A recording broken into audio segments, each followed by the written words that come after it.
Let's be honest, there are a lot of public speaking tips out there that are pretty much the same. People will tell you the same things over and over and over again. But as your public speaking mentor, I want to give you tips that people don't normally talk about. Well, in today's video, that's exactly what we're going to do. We're going to cover some tips about public speaking that people don't normally talk about. If you get any value from this video at all, please make sure to hit that like button and subscribe to the channel if you haven't done so already, and make sure that you click the notification bell. Those little actions help this channel out tremendously, and as a thank you, let's see, what am I gonna do? Here's a picture of a cat. And if you know of any other uncommon tips, put them down in the comments below and help your fellow mentees out. This first tip is to help you with your nervousness if you find that your hands are shaking and you're afraid that people are going to notice. Something that I would suggest for you is to utilize what is called the scholar's cradle. What is the scholar's cradle? It's this. Now, you normally wouldn't have it this high up, I just need to show it for the video, but usually it will be held around your torso. Using the scholar's cradle, it can help you a bit with your nervous hands, making sure that they have an anchor and don't shake as much. Now, something that I will say about the scholar's cradle as a warning: only try to use the scholar cradles that are under the category of what's called the cage. Whether your scholar's cradle is like this, or like this, these are all cages. Now, you don't want to clasp because that's going to keep your hands from moving. You want to avoid anything that's going to permanently block you from using your hands. Other forms of clasping are this, this, this, this.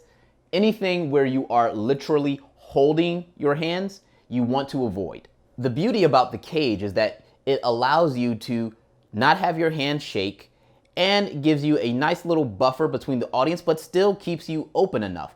It also allows you to naturally use your hands if you feel so inclined, and then you can come back to the scholar's cradle. Something else that I will say to this is that you don't want to use this as a permanent crutch.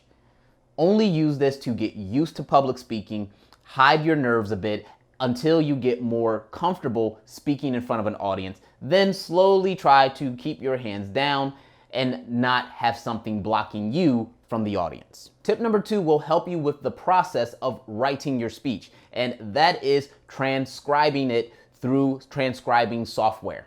Now, I know if you are a follower of my videos, you know that I give this tip all of the time. So is it really uncommon? Actually, yes, because I am the only one who tends to talk about it. The reason why I find this so effective is that there are times when I literally have writer's block and I cannot think of anything to put down on paper. So instead of putting it down on paper, I just talk it out and I allow the technology to do the work for me and transcribe exactly what I'm saying. Afterwards, it's just a matter of copy and paste. Then I have some content that I can work with and edit. I even use this for my coaching clients. One of my clients is extremely skilled when it comes to impromptu speaking. We use his impromptu speaking to our advantage by having him speak as the software is transcribing his talk, and then we have some content that we can then start to hone and refine. It makes life a lot easier for him and for me as the coach. The transcribing software that I most commonly use is called Speechy. And Speechy is not sponsoring this video, I just love using the software. Or if you don't want to spend money on an application, you can always use your mobile device's built-in speech transcription software. For many mobile devices nowadays, when you have your virtual keyboard up, there will be a small microphone to the left of the spacebar. You click on the button and the phone will go into transcribing mode.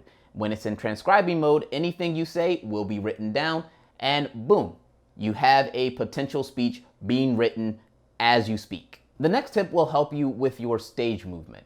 And this tip is to move during your transition words, transition phrases, or when you are saying action verbs. When a lot of speakers speak, they have no rhyme or reason why they're moving the way that they move. Or they may have a case of what's called happy feet, where they're just shifting around and again, not moving with any purpose. What I propose, especially for beginning speakers, is that when you're speaking, stay in one spot until you say a transition word or a transition phrase in your speech. For example, if I was on a stage, I would be moving as I said, for example, because for example is a transition word. Now words like for example or firstly, secondly, thirdly, lastly. All of these are very clear indicators where you can transition to a new spot. And another transition cue, I can't really call it a word, is just to have a pause and then move on to the next part of the stage. Another way that you can move naturally on the stage is when you're using action verbs. There are certain action verbs where it makes sense to actually move on the stage as you're giving that word. For instance, if I was talking about a person who was running down the street, I can move when I say the word running. Or maybe I could tell a story about a young man who wanted to be a world champion speaker, and he dreamed of one day standing on that stage in front of an audience, moving properly as he transitioned. Now, one thing that I will say when it comes to moving during your transition words, phrases, and with action verbs is to try to move before you actually say the word. This will help you make the movement a little bit more natural rather than as you say it, then all of a sudden you move. When you do that, that's when your movements can seem robotic and awkward. Now, admittedly, this one takes some practice, but once you master it, it is going to set your presentations apart from other speakers. A power that leads me to say that my family has the greatest stories that you will ever hear.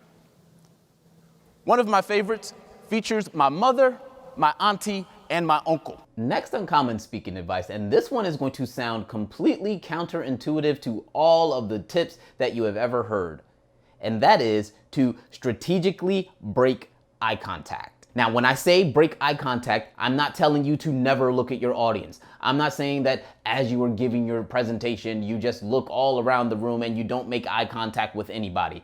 That is not what I'm saying. I'm saying that you need to strategically break eye contact. Now, you may be asking yourself, how is this tip actually going to be useful for me? Well, one of the things that I try to do in all of my presentations is be more conversational.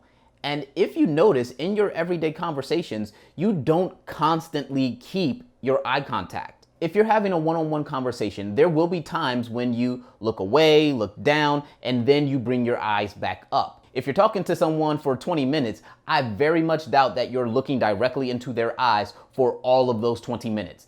If you are, I'm pretty sure they will be weirded out. You may have even noticed me doing this with the camera, where I will occasionally look away and then bring my eye contact back to the camera. Now, one of my favorite times to use the strategic eye contact break is when I have an aside in my speech, or when I'm breaking down the proverbial fourth wall. Do I need the air quotes if I say proverbial? At least in my opinion, this gives off the sense that I'm being in the moment, or it's just a moment of spontaneity. But again, it also mimics how we naturally give and break eye contact as we're having our everyday conversations. But again, I beg you, use it strategically. Do not overuse this technique. The last tip is going to help you with your practicing, and more so, your practicing vocal variety. And that is to utilize the I love you test. The I love you test is very simple.